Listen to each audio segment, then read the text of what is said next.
അപ്പോൾ good morning ഉണ്ട് എല്ലാവർക്കും. പുതിയ വീഡിയോ ആണ്, എല്ലാവരും സപ്പോർട്ട് ചെയ്യുക.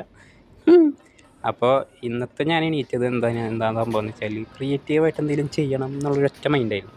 അപ്പോൾ അതിന് വേണ്ടി ഞാൻ ഇരുന്നൊന്ന് ആലോചിച്ച് കുറച്ച് നേരം, എന്നിട്ട് എനിക്കൊരു ഐഡിയയും കിട്ടിയില്ല. അപ്പോൾ പിന്നെ ഞാൻ അടുത്തത് എന്ത് ചെയ്ത്, ഒന്നും ചെയ്തില്ല, ഡ്രസ്സ് മാറിയത് എൻ്റെ പണിക്ക് പോയി. എൻ്റെ ജോലിക്ക് പോയി. ജോലിക്ക് പോകാൻ നേരത്തെ ഞാൻ ചിന്തിക്കുകയായിരുന്നു എന്തുകൊണ്ട് ഞാനിത് നേരത്തെ തുടങ്ങിയില്ല കണ്ടൻറ് ക്രിയേഷൻ. കാരണം വെച്ചാൽ കുറേ സമയം ഞാൻ വെറുതെ ഇരുന്ന് കളഞ്ഞിട്ടുണ്ട്.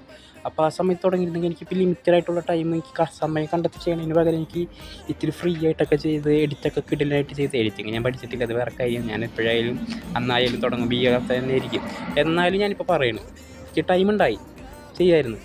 ഇപ്പോൾ ഈ ലിമിറ്റഡ് ടൈമിൽ എഡിറ്റിങ് ചെയ്യണം, വോയിസ് ഓവറും ചെയ്യണം. അപ്പോൾ അല്ലേ ഇതെനിക്ക് ബുദ്ധിമുട്ടല്ല, എനിക്ക് ഇഷ്ടപ്പെട്ടത് തന്നെ ഞാൻ ചെയ്യണത്.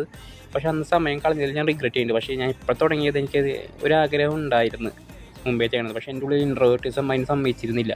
ഇപ്പോൾ അതിനുള്ള ധൈര്യം എനിക്കുണ്ട്. പണി കഴിഞ്ഞു ഗൈസ്, ജോലി കഴിഞ്ഞു ഗൈസ്. ഇപ്പോൾ ഭയങ്കര ലോങ്ങാണ് ദിവസം. എന്താണാവോ ജോലിക്ക് തീരാൻ ഭയങ്കര സമയം എടുക്കണം. അപ്പോൾ അത് കഴിഞ്ഞിട്ട് വരുമ്പോൾ ടയേർഡാകും. പിന്നെ രാത്രി വേഗം തീരണമുണ്ട്. 10 മണി 11 മണിയൊക്കെ ഉണ്ടല്ലോ പൊട്ടയെന്ന് പറഞ്ഞാണത്. പിന്നെ ജീവിതം ഒക്കെ ആകെ മാറിയത് ഇതിൽ കൂടെ ഒക്കെയാണ് എനിക്ക് മനസ്സിലാവണത്. കാര്യം എന്താണെന്ന് വെച്ചാൽ, ഒരു ഡ്രസ്സ് അലക്കാനിടുമ്പോൾ പോലും അടുത്തുള്ളൊരു ബക്കറ്റ് അമ്മ വെച്ചിട്ടുണ്ടാവും, അതിൽ പോലും ഞാൻ ഇടാറില്ല. എന്നിട്ട് അമ്മയാണ് അതിൽ കൊണ്ടുവന്ന് ഇടാറ്.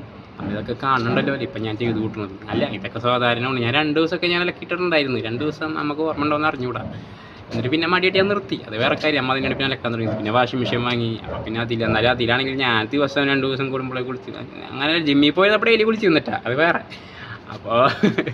അപ്പോൾ അങ്ങനെയായിരുന്നു. ഞാനിപ്പോൾ ഇങ്ങനെയായി. അപ്പോൾ ഇമ്പ്രൂവ്മെൻ്റ് ഉണ്ട് എനിക്ക്. ഓക്കെ, അപ്പോൾ ഇന്നത്തേക്കുള്ള കോട്ട കഴിഞ്ഞ് ഇനിയിപ്പോൾ ഒരു പടം കാണണം. ഒരു ഷീപ്പ് ഡിറ്റക്റ്റീവ് എന്ന് പറഞ്ഞിട്ടൊരു പടമില്ല, അത് നല്ലതെന്ന് പറഞ്ഞപ്പോൾ അതൊന്ന് കണ്ടു നോക്കണം. എന്നിട്ട് വേണം ഉറങ്ങാനായിട്ട്. ചിലപ്പോൾ ഞാൻ പകുതിയാകുമ്പോൾ നിർത്തുമെന്ന് വെച്ചാൽ രാവിലെ എണീക്കണ്ടേ. അപ്പോൾ ഇനിയിപ്പോൾ കഴിച്ചിട്ട് കിടക്കണം. ഓക്കെ, ബായ്, നടക്കണം.